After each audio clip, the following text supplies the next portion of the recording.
Hi friends, welcome to my style cooking channel. இன்றைக்கி நம்ம செய்ய போகிறது ரொம்ப டேஸ்டியான பீட்ரூட் சாதம். பீட்ரூட்டே பிடிக்காதவங்க கூட இந்த மாதிரி நீங்கள் ரைஸ் செஞ்சு கொடுத்தீங்க அப்படின்னா கேட்டு வாங்கி சாப்பிடுவாங்க. பீட்ரூட் சாதம் செய்கிறது ரொம்ப ரொம்ப ஈஸி. ஆனால் இருக்கிற சத்துக்கள் நான் சொல்ல வேணாம், உங்களுக்கே தெரியும் அவ்வளோ சத்துக்கள் இருக்குது.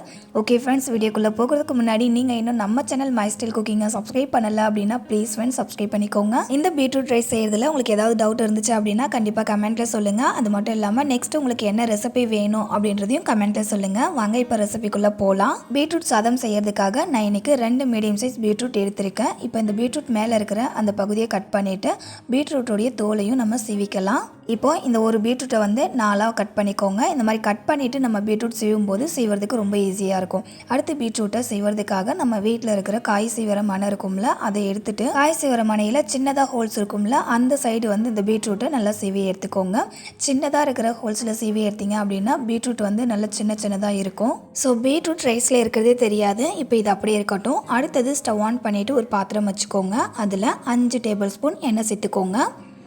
பீட்ரூட்டை எண்ணெயிலே தான் வதக்க போகிறோம், அதனால் எண்ணெய் கொஞ்சம் தாராளமாகவே சேர்த்துக்கோங்க. எண்ணெய் சூடானதுக்கு அப்புறமா இதில் 2 டேபிள் ஸ்பூன் கடலைப்பருப்பு சேர்த்துட்டு வறுத்து விடுங்க.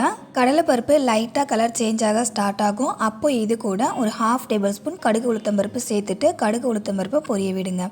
இப்போ பாருங்கள், கடலைப்பருப்புடைய கலர் நல்லா கோல்டன் ப்ரௌன் கலருக்கு சேஞ்ச் ஆகிருக்கு. இந்த மாதிரி கடலைப்பருப்புடைய கலர் நல்லா சேஞ்ச் ஆனதுக்கு அப்புறமா இதில் ஒரு 20 பல்லளவுக்கு பூண்டை நசுக்கிட்டு சேர்த்துக்கோங்க. கூடவே 2 கொத்தளவுக்கு கருவேப்பிலை சேர்த்துட்டு இந்த பூண்டோடைய பச்சை வாசனை போகிற வரைக்கும் வதக்கி விட்டுக்கலாம். பூண்டோடைய பச்சை வாசனை போயிட்டு வதங்கி வந்ததுக்கு அப்புறமா இதில் 2 மீடியம் சைஸ் வெங்காயத்தை கியூப் ஷேப்பில் சின்னதாக கட் பண்ணி சேர்த்துக்கோங்க. கூடவே காரத்துக்காக ஒரு 3 பச்சை மிளகாவை சின்னதாக கட் பண்ணி சேர்த்துட்டு வதக்கி விடுங்க.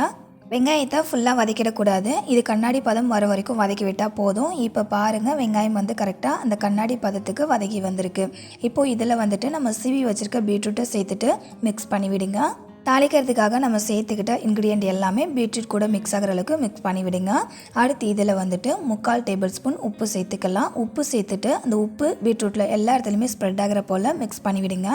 பீட்ரூட்டில் லாஸ்ட்டாக நம்ம ரைஸ் சேர்த்து மிக்ஸ் பண்ண போகிறோம். அதனால் 3/4 டேபிள் ஸ்பூன் உப்பு சேர்த்திங்க அப்படின்னா இந்த பீட்ரூட் அதுக்கப்புறம் சாதத்துக்கு அந்த உப்பு டேஸ்ட் கரெக்டாக இருக்கும்.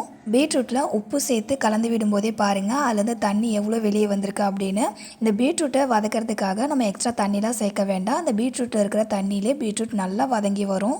பீட்ரூட்டில் எக்ஸ்ட்ரா நம்ம தண்ணி சேர்க்கலாம். அதனால் ஸ்டவ் மீடியம் ஃப்ளேமில் வச்சுட்டு இடையில இந்த மாதிரி கலந்து விட்டு நீங்கள் குக் பண்ணிங்க அப்படின்னா பீட்ரூட்டை அடிப்பிடிக்காமல் நல்லா சாஃப்டாக குக் ஆகி வரும். இப்போ பாருங்கள், பீட்ரூட்டை நம்ம சேர்க்கும் போது எவ்வளோ இருந்துச்சு, ஆனால் வதங்கினதுக்கப்புறம் எவ்வளோ கம்மியாக இருக்குது அப்படின்னு இதிலே நீங்கள் தெரிஞ்சுக்கலாம் பீட்ரூட் வெந்திருக்கு அப்படின்றத. அதே போல் பீட்ரூட்டை வாயில் எடுத்து போட்டு சாப்பிட்டீங்க அப்படின்னா சாப்பிட்றதுக்கு சாஃப்டாக இருக்கும். சப்போஸ் பீட்ரூட் சாப்பிடும்போது நறுக்குன்னு இருந்துச்சு அப்படின்னா இன்னும் ஒரு 5-10 நிமிஷம் பீட்ரூட்டை வதக்கி விடுங்க. அப்போ உங்களுக்கு பீட்ரூட் சாஃப்டாக வெந்து வந்துடும். இந்த மாதிரி பீட்ரூட் நல்லா சாஃப்டாக குக் ஆனதுக்கப்புறமா இதில் வடித்து வச்சுருக்க சாதத்தை சேர்த்துக்கலாம். நான் இன்றைக்கி 400 கிராம் அளவுக்கு ரைஸை சாதமாக வடித்து வச்சுருக்கேன். அந்த ரைஸ் எல்லாத்தையுமே இந்த பீட்ரூட் கூட சேர்த்துக்கிறேங்க. சேர்த்துட்டு நல்லா மிக்ஸ் பண்ணி விட்டுக்கலாம். அதாவது 200 ml பிடிக்கிற கிளாஸில் 2 கிளாஸ் அளவுக்கு அரிசியை மெஷர் பண்ணி அதை நான் சாதமாக வடிச்சிருக்கேங்க.